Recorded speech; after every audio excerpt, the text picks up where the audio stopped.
Hey guys, welcome and today I'll be showing you how to make your first animation in Adobe Flash Professional CS 5.5. and it's not as easy as it sounds, and at the same time I'd like to say you that it's not as hard as it sounds, because I've heard many people say that making animations is it's a lot of difficult tasks, and you need to take severe, you know you need to know programming and different kinds of stuff, and you need to take tuitions from different you need to get a degree in animation to know what actually goes behind animating and how to animate, even the basics of animation. But that's not that hard, at the same time it's not as easy, but I'll hopefully will get to know animation from this video. Now we will be using Adobe Flash Professional from Adobe, which is the best out there certainly.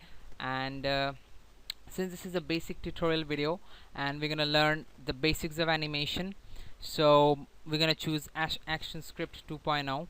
Now 3.0 for Android, for iOS are all different bunch of stuff which you need to know to perform actually, but the simplest of them all is ActionScript 2.0, and that's what we will be using for this tutorial. Now when you click on ActionScript 2.0, you'll get this screen, and this is basically the scene. This is the canvas on where you will be actually performing your imagery, where we'll actually be drawing stuff, and this is the arena basically. This is the timeline, and these are the frames. This is the first frame, the 50th frame, and it goes up to the 620th frame. Now what frames does is that the more frames you have in the animation, the more good it will be. Actually it's not that. The lesser number of frames you have, the changes, actually animation is basically nothing but the changes of picture from one point to another. And if you have low number of frames, that changes take place very fast. And if you have a large number of frames, that with increasing number of frames, basically that changes become slow. But if you make it pretty large, say about 500 600 in such a small animation like what we'll be doing right now, that would actually make it pretty easy for the audience, for the viewer, to know that you are actually changing the positions of the images. So we don't want that, so we're gonna have to take something which is mid-range between the first frame and the 500. And I mean it depends on the animation. You'll get to know as you do it more and more animating stuff. So this is going to be a basic animation, and what we are actually planning to do is we're going to have a sky over here, a ground, a tree, and some clouds, and a sun. Basically the animation would be, first it would be night, the sky would be black, and as the day progresses the sun would come up from behind the ground and would go on and sit on top of the clouds, which would be moving from over here to around here.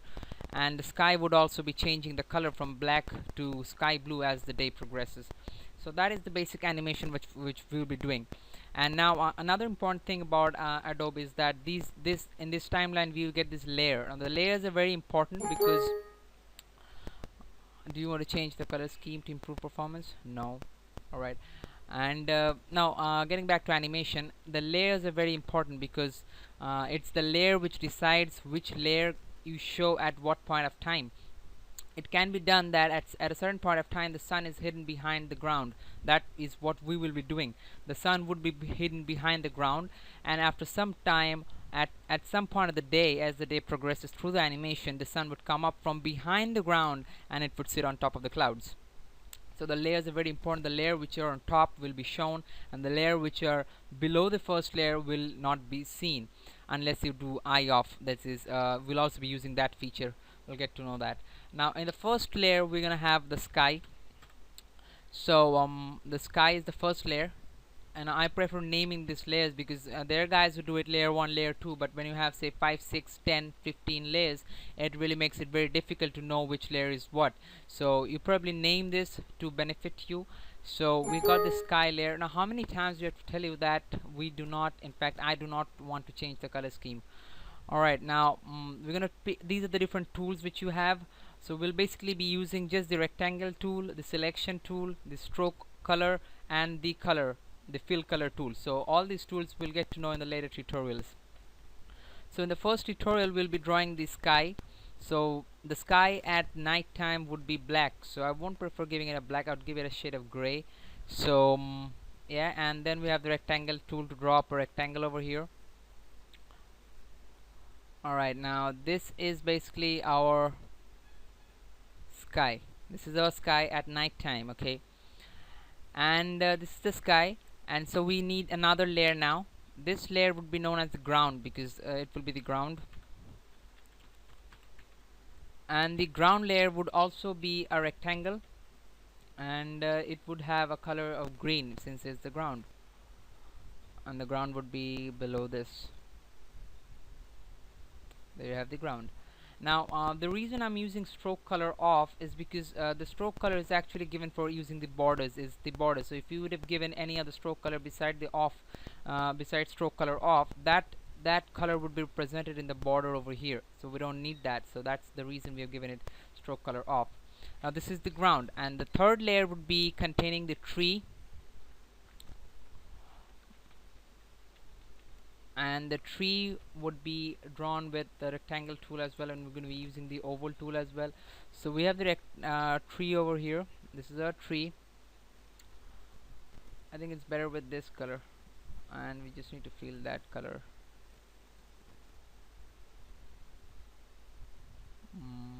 So this color, that looks better. Alright, now getting back to the tool, and now we're going to be using the oval tool, and for drawing the leaves we're going to pick up the green color for the leaves.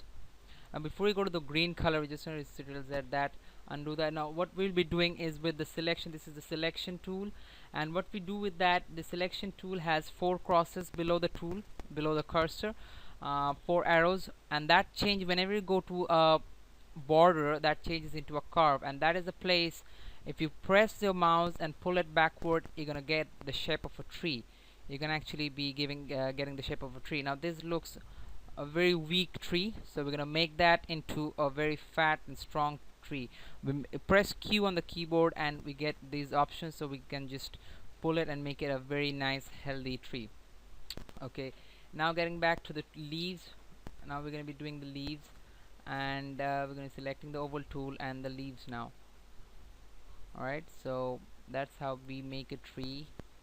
This is just a basic tree. We can add different colors and make this animation even better, with the tree looking even better, but we're not going to do that now.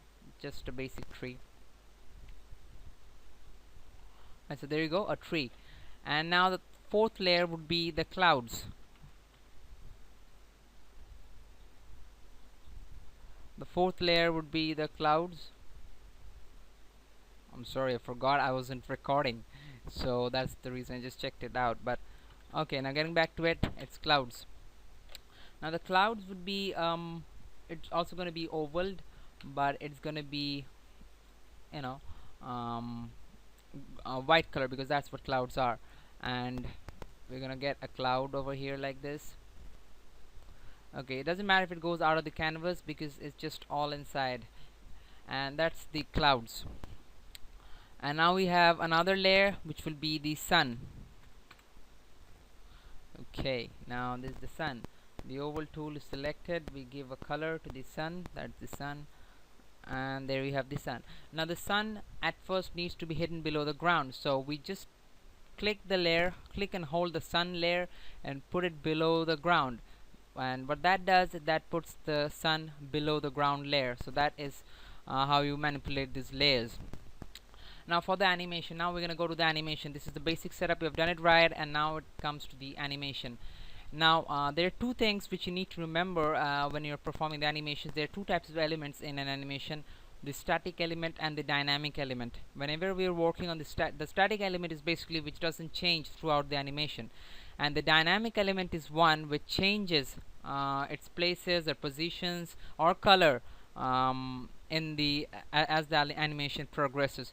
So for a dynamic layer, for a dynamic object, we need to go I'll be using the 50th frame, but before that we need to go to the first frame, and we need to make this, since the cloud will be a dynamic object, we need to move the position of the cloud. Now what would actually happen is the cloud would come up from over here to down below here. The sun would come up from below the ground and would go pretty sit on the clouds, and the sky color will be changing from black to sky blue. Okay, so that's the basic thing. Now for a dynamic object, in order to move a dynamic object from here to here, we need to convert it into a symbol. So we just right click on the object and we have a convert to symbol, and this would be given as a movie clip. You don't change the type, it's movie clip, and the symbol goes to symbol 1. Okay, now this is the symbol. And also the sun is the sun would also be a dynamic object, and so we convert it to a symbol and we make it a symbol 2. Okay, now I'll go to the clouds and go to the 50th frame. That's where we want it to be, and since it's a dynamic element, we press F6. If it was a static element, we would have pressed F5. Okay, now F6. This is the 50th frame, and this is where the cloud is at the 50th frame. And now the tree would be a static element, so in the 50th frame we press F5. The ground would be a static element as well, so we press F5. The sun would be a static element, so we press F6. The sky would also be a dynamic element because it would change its colors, so it would be F6. Okay, now the clouds at the 50th frame, we need to change the position of the clouds. It's selected at the 50th frame. Okay, so in the 50th frame we need to change the position of the clouds from there to roundabout here. Okay, this would be the position of the clouds at the 50th frame. Now if you go to the 25th frame, it's right over here. So in the 25th frame we need to create a classic twin. Now the classic twin, now the cloud should be below the tree because that looks better. It's hidden behind the tree. Now what this classic twin is, it gives you a position. It shows you where the position would be at the 25th frame. So now if you move the slider, we'll find out that the cloud is actually moving from the first frame to the 50th frame in this way. So that's the cloud. Now we're gonna go to the sun, and the sun in the 50th frame is over here. Now the sun needs to come up from there, and the sun needs to go around here. Okay, that's where this position of the sun would be in the 50th frame. Now we need to select the 25th frame again. It's right over here. We need to create a classic twin just to show you where the sun would be at the 25th frame. There you go. Now if you move the slider, we'll find that actually the sun is moving along with the cloud, and at the 50th frame the sun would be sitting pretty on top of the clouds. So now that's all said and done, and that all's good. Now the sky. Now remember, the sky would be changing its color from black to say green. Okay, now in the 50th frame the sky is this, and the sky color needs to change from black to say blue. Okay, so that would be color of the sky at the 50th frame. Now in the 50th frame, but if you click on the now we need to create something over here. Since it was a dynamic element, we needed to move that, so we made it into a symbol. Now we would be making this in the 25th frame. If you see, it's black, the sky is black, so we need to create a shape twin. What a shape twin does, it just manages the color so that the color can be shifted easily. Now you won't notice the color change over here. As you can see, it was all black, and Avast virus database has been updated. alright, virus database has been updated. Alright, now get that out of the way. And so this is what it would look like. Now the animation, we press Ctrl enter from the keyboard and we get this. Great, just awesome. Okay, now you see this would continue running as long as you don't click it off, so we don't want that. We need the animation to stop after it has reached this point when the sun sits pretty on the clouds. So what we do for that, we create another layer, and this layer we don't give it any name, we just make it a layer, and we need to give an action to that layer, that is to stop the animation when it reaches the 50th frame. So we click alright, now I've clicked F9 in the Adobe. I don't know why it's not coming. F9 shows. Okay, alright, so we're gonna do it from the document from the command window, or what window, I don't know. I always use F9. So let's just see where it is. Action, action, action, action, F9. So it's F9, but Camtasia also has F9. I don't know why. All right. In fact, that's a coincidence, you know. So layer 6, we need that to stop. So we double click on stop, and we get this stop code. And now we cross out this thing. Now this stop code A0 is at the first frame. Now what that would do is that won't play the animation, because we are telling it to stop it right at the first frame. In the first frame it's just this, and we just get this. It won't even work, the animation won't even run, because the stop is said to be done right at the first frame. So we need to move this, A to the 58th frame. That's where we need to stop this. Okay, so now we press Ctrl Enter, and at the end of the animation it would stop. That's what we actually want to see. So there you go, that's how you create your first animation. There are lots of things that can be done. We can add stars over here, which slowly get diminished as the day progresses, as the sun comes up. The ground color changes from a dark green to a light green as the sun's rays shine. The sun, it can be the moon over here, and slowly it turns into the sun. So there can be lots of things which can be done. So we're gonna bring it up in the next tutorials, but this is how you create your first animation in Adobe Flash. Now there are two things which still are needed to be said. First is when you save, you can save as with any name. Let's just say YouTube. Okay, and we save that. Now after you have saved that, you will get a youtube.fla for Flash. But if you need to export that into an SWF object, that is for an animation of Flash object, so that you can view it without even opening Flash, after you have saved the file, you need to press Ctrl Enter. So what that does, it creates a Flash YouTube which you have just created. Now what would happen is you're gonna have this documents. You're gonna have YouTube right over here. You don't need to click on YouTube. Okay, so thank you for watching. Bye bye. Subscribe. Thank you.